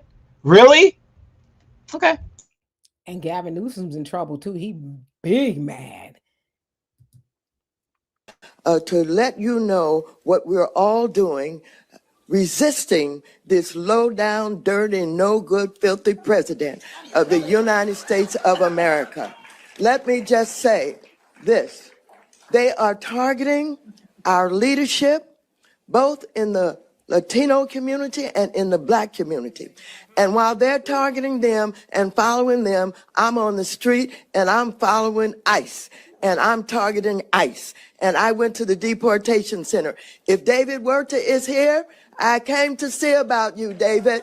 I came to see about you. I came to see about you because we've got to let them know that they're not going to get away with this. We're documenting everything. We're resisting. And I want to tell you, you are seeing the biggest coming together of the Black and brown community that we've seen in this city ever. We are organized. We are coalescing with each other, and we're going to fight together. And the question that you're asking, the protest must continue. You must not stop. I'm protesting. I've been to 11 of them. I stay on the street, in the alleys, wherever I need to be. See, I don't have to lie to kick it. Like I said, I got the greatest hits. I got a whole, like I said, y'all remember back in the 90s where people had that album, the CD thing, and they had all, I got that for the greatest hits of Benign Neglect. Well, I'm going to call it Benign Neglect Volume 1 of the Democratic Party. I got it all, okay? That was Maxine. Last year, they was creating a database so that people can report ICE for misconduct and things like that. And so that was her, along with Karen Bass, Jasmine Crockett, and a whole bunch of other people from the Democratic Party. And she says she is behind the back alleys, following and chasing ICE. Okay, she's making sure. So that's what the Democrats are doing. And Maxine will probably be reelected to continue doing more of that. I'm just saying. Because, like, if I say it, y'all probably won't believe me. But if I show y'all that they have said these things, then you'll believe it. Okay, and I got one other thing for y'all. Like y'all let me know what y'all want to see. I got it. I'm like the DJ. Okay, I got the greatest hits. Let me see if I can mix some stuff together. Let's see. I'm gonna see what I can find. Just so people don't think that I'm sitting up here lying on people. Hold on. Yes. Here's a good one. Theoretically, are reparations justified? The answer is yes. There's not much question, right? That the wealth of this country, the power of this country, was built in significant part, not exclusively, maybe not even the majority of it, but a large portion of it was built on the backs of slaves. What I saw during my presidency was that the politics of white resistance and resentment, the talk of welfare queens and the talk of the undeserving poor and the backlash against affirmative action, all that made the prospect of actually proposing any kind of coherent, meaningful reparations program struck me as politically not only a non-starter, but potentially counterproductive. That was your president, the first Black president of the United States of America that was elected not once, but twice, predominantly, mostly, if you will, by Black voters. He got like 98%. That's damn near all of the Black vote. And he was sitting up there with Bruce Springsteen, right? The boss. They had a podcast briefly called The Renegades.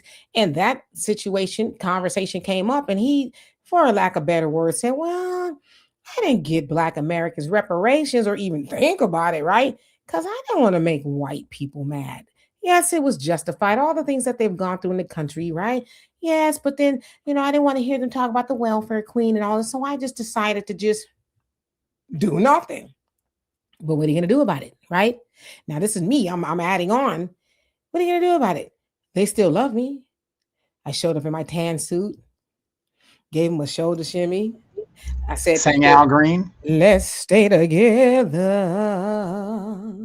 Right? What else did he do? He did some other things. And Black folks just really love me. They love me to this day. I can show up. I can build a big, giant, ugly the presidential library smack dab in the middle of Chicago. It looks like something out of Hellraiser. And they'll still love me, right? Everybody will show up and just it ain't everything we do. That was... I am reparations. What are you talking about? Okay. The first Black president, I think Mitch McConnell said that. He's gone and maybe he's already gone. I don't know. He said Obama was reparations. I think James Clyburn alluded to something like that. So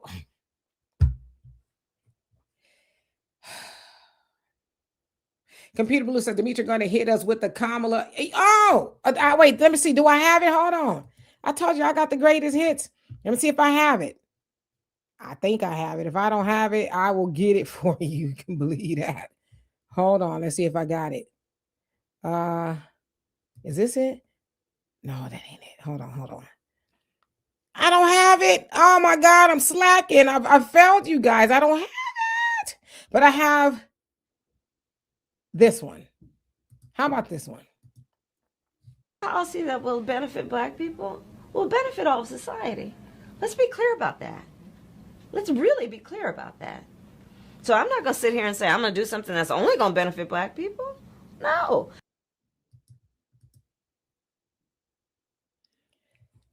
And y'all are disillusioned that Kamala was going to do something for Black folks. She said it she had an attitude. No.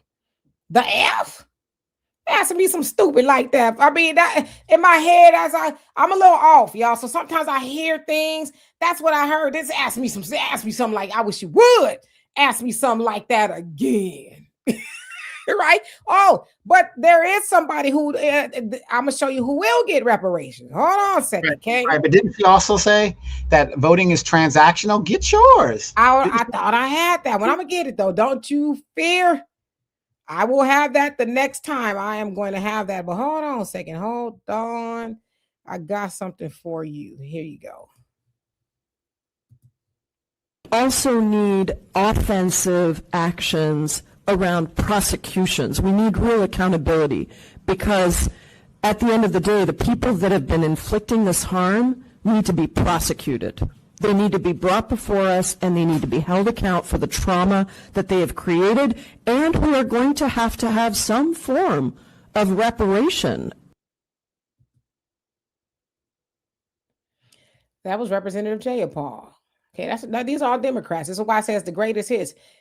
She says that ICE agents need to be prosecuting when the Democrats get the gavel back. There's a longer version. I'm telling you what she said. When they get the gavel back, that they're going to be prosecuting the ICE agents. They need to hold Trump and ICE accountable, and they need to find a way to fund reparations for immigrants because they've been harmed by Trump and ICE. That was Representative Jayapal talking about reparations for people who came over here illegally. Like, while you, as a Black American, will continue to give the Democratic Party most of your votes as they're telling you these things. See, this is not me saying it, right? I ain't got a lot to kick it. These are their own words. It's not AI. Some people probably think, it's not AI.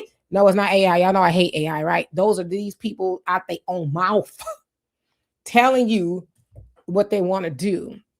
And not y'all, but some of them will show up and vote them right back in office and then be mad when you continue to get the kick in the tailbone, talk about why they keep doing that to me. And think about what a great country you guys are as taxpayers. You give these illegals money coming in and going to give them money going out. What a great country we are. Yeah, I mean, they can only do that because you vote for that. You vote for that. So whose fault is it really at the end of the day? And check this out for those guys that didn't pay attention. All these Cubans that Trump is rounding up out of Miami and stuff that have to be deported. Cuba won't take them back. So guess where they're going? Aren't they going to Jamaica or something like that? Jamaica and Mexico. Yep. Yeah, and I heard they mad as hell about that. And then if you don't believe anything else, I'm gonna get into this a little bit more next week as well, but I'm just gonna give you a precursor, because see, if people be thinking I'm lying on here. If we cannot make significant progress on racial equity, this country is doomed. It is doomed, not just because of African Americans, but because by 2040, this country is going to be minority white European. You hear me? Minority white European. And you guys are going to have to start working more with Hispanics, who make up a larger portion of the population than y'all do in terms of raw numbers. We're going to have to be working with a whole group of people that, in fact, are the single most diverse democracy in American history and anywhere in the world. And we got to figure out how to unify this country. And you've been the leaders of being able to do that. Not a joke. And so there's some things that I'm going to be able to do by executive order. I'm not going to hesitate to do it. But what I'm not going to do is I'm not going to do what used to, Benita, you probably used to get angry with me during the debates, when you'd have some of the people you were supporting say, on day one, I'm going to executive order to do this. Not within the constitutional authority. I am not going to violate the Constitution. That was Biden telling these Negroes, listen, stop asking me for stuff. You know, doggone well, I'm not going to do nothing for you. I ain't never did nothing for you. In fact, everything I've done has been against you. And why would I ever change that right now? And I'm letting you know that the Hispanics are going to outnumber you. Well, why, sir? Do you know something that we didn't know that they were? They already did, right? But I'm just saying, was you going to bring more people in? You just didn't tell them when you opened up those border doors wide open. And you said everybody except for the Haitians could come over here and get all that you can get it all, brand new socks and drawers. And they did, right? So what is it that you were saying? He was letting them know y'all are good at unifying the country. Basically what he's saying is y'all good at duping black folks and saying, oh, we shall overcome and all this other stuff. And they fall for a hook, line, and sinker. So y'all good at doing that. Y'all good at telling black folks, get along with everybody, which means y'all gonna help everybody else. We're gonna do this black and brown coalition, but that don't ever mean that the brown get together with the black. It always means the black get together with the brown. When the brown needs something, you never hear the black or the brown misleadership or leadership come to the rescue or say anything about black folks. Never, ever, ever. So that was Joe Biden, who sat up there, was president-elect, right? He hadn't even got in office good. He was president-elect, and he said it with his whole chest. Al Sharpton sitting right there like, right? He didn't say a word. So I know people get mad when you hear about Trump. Yeah, Trump's a douche. Okay, he's a douchebag. He really is. But how does that negate what the Democrats have done and been doing and will continue to do to Black Americans? At what point do we wake up? At what point do we say, okay, I get it now? Well, what point do you do that? What does it have to take? And I'm not telling you to vote for the Republican. I'm just saying vote, like, be informed. I got the, this is the, maybe I'll call it a history book. We got the history book of how they feel about us. They don't bite their tongues. They don't. But we try to find a way to be mad because people voted for Trump. Did you want Donovan to vote for that? Or anybody else that voted for Trump? Did you want them to vote for that? Did you want them to vote for more of that? I want to say, those of y'all who are mad at people for voting for Trump, did you want them to continue to vote for that? And if so, why? And don't give me the lesser of two evils, because what I just showed you is that if you going by history, then the lesser two evils would have had to been Trump. Now, don't get it twisted. Trump is, they're removing the books, and all y'all know I don't give a damn about none of that, okay? Because if you don't got the book in your house, then why are you crying about it not being in the school? If you are too silly, not y'all, them over there, if you too silly to teach your children about knowledge of self and you want white folks to do that, then why are you mad at Trump? It's not Trump's fault or anybody's fault that you won't teach your own children knowledge of self or teach them about our history or any of that. You wait for the white folks to do that, so then the Democrats know how to pull your card by saying, oh, Trump took some books. Won't tell you what books they took. You probably ain't never read the book, never seen the book, but they tell you that he took the book, so you mad. Oh, he did. Oh, well, look at that now. He's so anti-Black. No, duh. But you know what's anti-Black? Writing crime bills that disproportionately lock up Black folks because they done took some crack, but the white folks did cocaine. They get a slap on the wrist, but your Black people, whoever they are, they get some jail time. That's, that's anti-Black. That's harmful to Black folks. Taking a book out of a library that you probably don't even have no library card to. I know that's kind of shady, but I'm just keeping it real, okay? But they know how to pull your card. They give you the little, they know how to make you angry. Just like Trump knew how to make the white base angry with the, oh, we making America great again. The Democrats know how to make you angry. Oh, he's doing this and that with the African American Museum. First of all, it costs $100 goddamn to get in there. Okay, most Black folks can't afford to get in there, but if you was gonna get in there, it should be your own museum that you own 100%, not 50%. Because as the Honorable Minister Louis Farrakhan said when he was talking to Kanye about what they did to him when they took his money, if they could take it from you, it was never really yours, right? So we start having conversations about ownership and things like that, but being mad because people didn't want to vote for some of the stuff I just showed you is absolutely crazy. But, let me just sum this up. It's kind of like when I hear the Haitians complaining and being mad at FBAs and Americans here, and we don't have the power. I don't know any FBA Black person that stopped TPS or had the power to stop TPS, but the anger is directed at us. And I'm bringing this up to say this is the delusion. You guys have all seen the video of the Haitian doctor lady that said immigrants built the country, right? We've all seen that video. This lady had a strong accent. She just got here maybe 7 years ago under TPS herself. So so we know that's an outright lie. But the first thing, and I was talking to my Haitian friend, and by the way, I want to clarify this.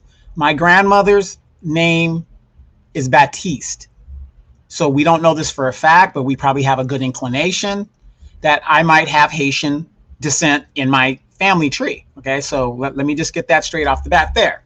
However, I'm talking to my Haitian friend who has to go, right? I guess they got extended for another 2 weeks. This dude told me that if it wasn't for Haitians, they were the first country to give themselves free, right? Now, I'm a military man. You didn't defeat Napoleon because Napoleon was fighting on the continent of Europe against Britain, Russia, and all the other countries that were coming against him. You had a detachment of soldiers in the Western Hemisphere that did what they did, whatever. He has to fund the war. So this he's giving me the whole story of how Haitians became the first people to gain their independence. And I asked him one simple question. I said, well, if you gained your independence, why did you guys have to pay up until the recent 1990s France money if you beat them? So going back to emotions, do you see what I'm saying? When you use your emotions, it suspends your basic logic. Now, what did I just say there? This guy sat in my face and told me that Haitians were the first to get their independence. And that's true in the essence that he's using it. But if you were truly free, why are you paying ransom to a country you just defeated? If you guys got an answer to that, let me know. And, and I want to just say this too, as far as, the TPS status ending for the Haitians, the Syrians, Venezuelans, and people from Myanmar, and just different people, right? TPS status is ending. But I understand too, the Trump administration told employers that you can no longer honor the TPS permit or status. So if you're hiring these people, you'll get in trouble. So there's a lot of people who will be losing their jobs and things like that. But I want to just say this. I don't wish anybody ill will, because like I said, when I studied the history of why those said people have the TPS situation there, is because of things that went on in the country as far as the earthquake, the stabilization of the government, rogue armies, and all the things, right? So they were granted temporary, and that means they're here legally, right? They were anyway.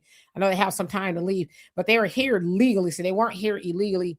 Obama gave that to the Haitians and the Syrians 2010, 2012, to help them out or whatever it is. Now it has been extended about 12 to 18 times because it can go from anywhere 6 months to 18 months. So it has been extended. The Trump administration just decided that they weren't going to do it, went to the Supreme Court and all that. And the Supreme Court says, yeah, well, the Trump administration can revoke that for them. So I just want to say that they were here legally for whatever reason. I always said if anybody should be here, I think it should be the Haitians, because America, and not just Haitians, but a lot of countries, right? America has had his hand in destabilizing a whole lot of governments, right? But especially with Haiti, the Clinton administration, they were supposed to help them. Wait, did you say Clinton administration? Yeah, that's a Democratic president. Yeah, the Clintons, yes. Let's keep it a buck, right? Of course, so there's a lot of things going on there, but we also saw, we're going to mention another Democrat, President Biden, when the Haitians did converge on the Texas southern border. What do we see? It was like something out of 1806, where you saw, these police officers or the border patrol on the horses with lassos and all kind of stuff. It was a very horrible sight to see it. And Biden was like, oh, we can't afford to keep them here. And they sent them right back. But then we saw an influx of a whole lot of other people come over here, as Donovan said, helping to destabilize and dilapidate the Black neighborhoods. That's why you got Chicago flips red, because they sent a lot of the Venezuelans right now. The Texas governor, Greg Abbott, and a lot of other red states basically said, okay, well, we didn't vote for the open borders. Y'all did. So we're going to send them to the blue states.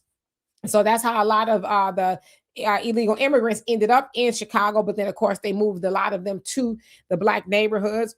And so, that was done. So when I think about the Haitian conversation, I in no way, shape, or form, and I'm just speaking for me, want that to come off as vitriol or anything like that, because I always say, there, but for the grace of God, there go I, which means that I'm glad that's not my situation. I'm glad that I was not in a country that was destabilized for whatever reason. Earthquakes, right? Venezuela, they ended their TPS status. They just had 2 giant, almost 8-point earthquake, right? And they're still finding bodies as we speak. So I'm saying all that to say that I'm glad that I do not come from that situation to where I would need to seek asylum or temporary status in any country. And then I would have to go back, especially when we hear of white South Africans getting to come over here, and the white people, they ain't, into their TPS and things like that. When they get to come over here over lies that there's genocide going on, when that's been debunked 4,000 ways that they're not endangered over there in South Africa. But if you know the playbook, and it's been the playbook even long before Trump came into office, is that they need the United States to whiten up again. So yes, there's a lot of things going on there. So there's a lot of truisms, if you will. But I just wanted to kind of give it that context, because unfortunately, a lot of people talk about the Haitians or the Syrians or anybody else, and they don't really give it the full conversation. Now, I also said this, if you research the Syrians, because I told you that I would, you also know that they are white Arabs. Now, we talk bad about the Haitians. When I say we, I'm just saying collectively, but we never really mention the Syrians, and they set up shop in our neighborhoods, the liquor stores and all the things, and they're in lockstep, unfortunately, with the Asians and a lot of the Indians and people like that who are in our communities, but nobody's saying anything about the things that the Syrians do in those corner stores. So I just want to make sure that we're having a full, honest conversation. Now, does illegal immigration, and they're not illegal, right? Again, it's as of right now, okay? But does illegal immigration hurt Black Americans? Yes, it hurts everybody, but more so it does hurt us, because we're already kicking ass backwards, excuse my French. So then when you bring in illegal immigration, some would argue that is to replace us, right? Whether it's voting or whatever it is, cheaper labor, it does hurt us. Now, I want to say this, with TPS status ending and that these employers cannot hire these people, there's a lot of jobs that will be coming open. That's what I'm going to say. And if you do not want to take those jobs, I'm saying as Black folks, let's create our own jobs, because we got $2 trillion spending power every year up to this point coming into our community. We give 97% of that away. So we cannot cry about what's being done to us when we're doing it to ourselves. If somebody open up in your neighborhood, whether it's Asian, Arab, whatever, and they mean earthly goods, you ain't got to go in there. Why are you going in there? Right now, y'all know what we're doing. We're abstaining from the Asian businesses due to the unaliving of our children. And as I said, it's not just them. Everybody needs that conversation from white organizations. I have not been in the Walmart. It's been a month or so. I told you I would not go in there, especially what they did to that baby, Cohen, right? Wiley, a 1-year-old that was unalived in Senatobia. I made it a vow that I will not go in there, because they were complicit in that. And they're also complicit in not giving the community what they need to see what actually happened in that situation. So we can talk about the Haitians and illegal immigrants and things like that. But if we don't talk about the real wealth transfer and build up our own community, we're just bumping our gums. That's it. Absolutely. But I just want to add, like I said, I possibly have Haitian background. Talking to my friend, the delusion and the thing of emotions. This is how strong the emotions are, okay? My friend's been here, I guess, for 15 years, right? Now, the lady that said that they built the country, she's a doctor. There's a lot of Haitians that are in the United States military. They have a lot of Haitians. They've come here 15, 20 years. A lot of these people have gotten the resources and the skills they need. It's time for them to go back, and this ain't a discussion about, whatever. What I'm saying is, they got a gang problem, there's violence. You have a lot of Haitians that have military experience now. They can go back and make their country great. But I will say this. I'm about to venture into the Caribbean myself tomorrow. And when I go to the Caribbean, and I go to whatever countries I go to, I make it a point not to be disrespectful of their culture, because I am a guest there. And some of you guys have said in the chat how disrespectful some of these people have come here, talk about we're lazy, we're this, we're that, but yet you're in our country, right? And cats are jumping up there, and they're in our country and stuff. But at this point, after 18 years of being here and getting the degrees, the skills to deal with what they need to deal with, it's just time to go. It's time to go. It meant temporary. And again, some of them in the 18 years, and this is what I tell you guys about immigration, legal or illegal. The people that are here are not the issue.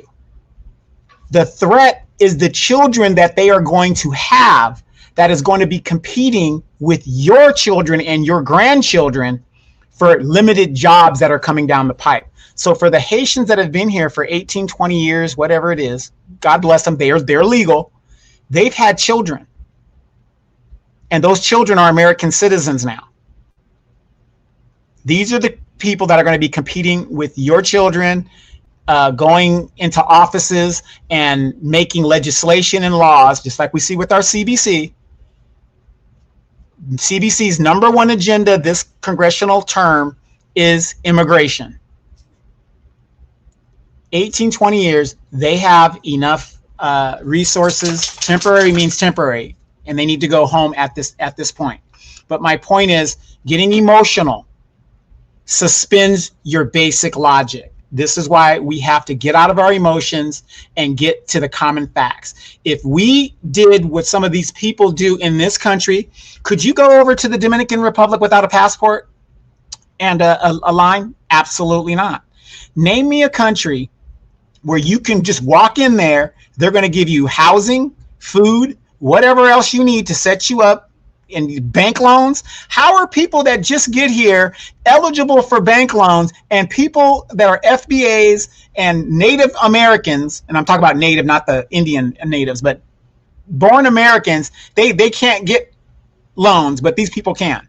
Name me a country where that happens, and that is, to me, a consequential threat to the United States. So it's just time for them to go. It's unfortunate, but for my Haitian relatives and friends, or whatever their situation is, don't direct your hate at FBAs and be disrespectful. We don't have the power to stop TPS or do these things. The reason why we're not protesting and stuff, because the disrespect, and we have nothing to gain by protesting for you. If we protest for you, if anything, that's stabbing our own selves in the back.